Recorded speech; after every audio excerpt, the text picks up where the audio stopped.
वारी केल्यानंतर सगळं काही दुःख हरलं।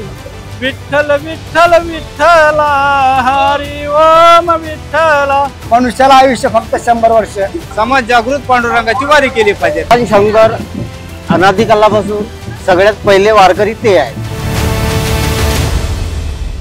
रामकृष्ण हरी मंडळी, माझं नाव आहे सिद्धेश जळवी आणि मी आलो आहे पंढरपूरला वारीला। वारीला इथे खूप व्यक्ती भेटले, त्यांचे अनुभव, त्यांचे विचार वारीबद्दलचे मला समजले। तर जाणून घेऊया आपण त्यांचे वारीचे बोल। की वारकरी संप्रदायामध्ये की वारीला असणारं विशेष महत्व आहे। संत तुकाराम महाराज, ज्ञानेश्वर माऊली यांनी घालून दिलेली वारकऱ्यांची जी परंपरा आहे, त्या परंपरेचा पाईक होण्याची इच्छा म्हणजे वारकरी। मनुष्य जन्म हा दुर्लभ आहे। नरदेह 18 कोटी योनीमधून प्राप्त एकदा होतो आणि या नरदेहाचं सार्थक होण्यासाठी भूवैकुंठाच्या ठिकाणी या पांडुरंगाचं अस्तित्व आहे, यांचं दर्शन व्हावं, आपल्या डोळ्यानं पाहता यावं आणि लाखोच्या संख्येने असणारे जे काही वारकरी आहेत त्यांचं दर्शन व्हावं, सेवा हा उद्देश। वारीचं महत्व म्हणजे असे आपल्या महाराष्ट्राची शान आहे। पांडुरंग म्हणजे आपला मायबाप आहे। वारी केल्यानंतर सगळं काही दुःख हरलं। ज्याच्या गळ्यामध्ये माळ आहे आणि माळ नसावी नसावी असं काही नाही, त्यानं पण वारी करावं। वारी म्हणजे सर्व सुख आहे वारीमध्ये। मला स्वतःच्या आई वडिलाचा एवढा आनंद नाही, मुलाबाळाचा आनंद नाही, परपंचाचा आनंद नाही, एवढा वारीचा आनंद आहे। आमच्या आजोबा पंजोबा पूर्वजापासून आलेली वारी। वासुदेव ही पालखी पर्यंत असतो, पांडुरंगापाशी असतो। हे आमचा धर्म आहे वासुदेवाचा। वारीमध्ये भक्त येतात, पांडुरंगाचे भक्त आहेत, वारकरी येतात, वासुदेव येतात, अनेक कलाकार येतात, म्हणजे हे सगळे येतात।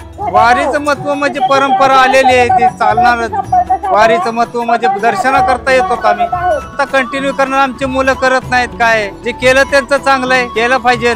आपला धर्म चालवलं पाहिजे, आपलं कुळ चालवलं पाहिजे, वारी पांडुरंगाची केली पाहिजे। आजकालच्या मुलाला, आमच्या मुलाला एवढं सांगणं आहे की आपण वासुदेव कुळातले, श्रीकृष्ण यादवाच्या कुळातले, हे भगवंतांनी आपल्याला वेशभूषा दिलेली आहे, ह्याचा आपण धर्माचं पालन केलं पाहिजे, हरिनाम घेतला पाहिजे, पायी वारी केली पाहिजे, दिंडी केली पाहिजे, भजन कीर्तन केलं पाहिजे। एवढं माझं सांगायचं काम आहे मुलाला। समाज जागृत पांडुरंगाची वारी केली पाहिजे। ही जी वारी आहे, ही असला वारीचा सुख सोहळा स्वर्गामध्येही नाही। स्वर्गीचे आमारी इच्छिता ती देवा, मृत्यूलोकी व्हावा जन्मामा।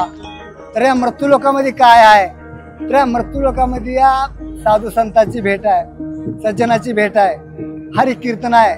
भगवंत भेटण्याचे एकमेव साधन म्हणजे कलियुगामध्ये कीर्तन करणे, हाच मुख्य साधन। त्रेतायुगामध्ये त्या टायमाला मनुष्याला आयुष्य भरपूर होतं। हजारो वर्षापासून तपश्चर्या करायचे, तपश्चर्या केल्यानंतर त्यांना देव प्राप्त होणार, देव भेटणार। पुन्हा द्वापार युगामध्ये कृष्ण अवतारामध्ये त्या टायमाला त्यांना 10,000 वर्ष मनुष्याला आयुष्य होतं। त्या टायमाला त्यांना ते भगवंताचं नाम चिंतन घेऊन त्याने यज्ञ या करणारे, तेव्हा त्यांना देव प्रसन्न होता। आता कलियुगामध्ये एकदम साधन सोपं, फक्त नामाचं कीर्तन साधन सोपे। जळतील पापी जन्मांतरीचे, म्हणजे या कलियुगामध्ये अन्नमय प्राण असल्यामुळे मनुष्याला आयुष्य फक्त 100 वर्ष।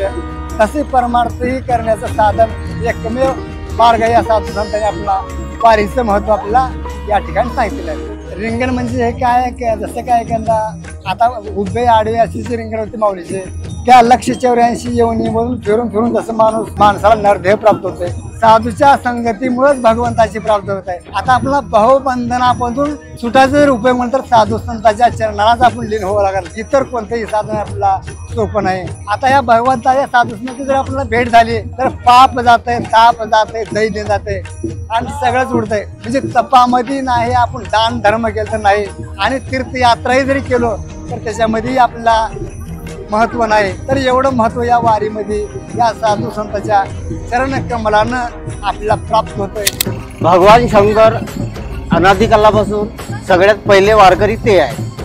आणि वारी का करावी, वारी म्हणजे येणे आणि जाणे, येणे आणि जाणे। जसे आपण आळंदीपासून पंढरपूरपर्यंत जाऊ, नंतर पंढरपुरापासून आळंदीपर्यंत जाऊ, म्हणजे येणे आणि जाणे। जशी ही वारी आहे तशी आपल्या पाठीमागे लागलेली जन्म मृत्यूची वारी आहे। समजा नवीन जी पिढी आहे त्या पिढीनं या मार्गाला लागावा। यानं का होईल, यानं एक आपला जो प्रपंच आहे हा सुरळीत चालल का, तो निर्व्यसनी होईल। पण माऊली सगळं सांभाळून घेते का, जे परमार्थ करणारे लोक आहेत त्यांनी परमार्थ करावा, आणि जे संसारिक लोक आहेत त्यांनी त्यांच्या जेवणाची राहण्याची व्यवस्था करावी, म्हणजे एकमेका सहाय्य करू, अवघे धरू सुपंत। बोलून रामकृष्ण।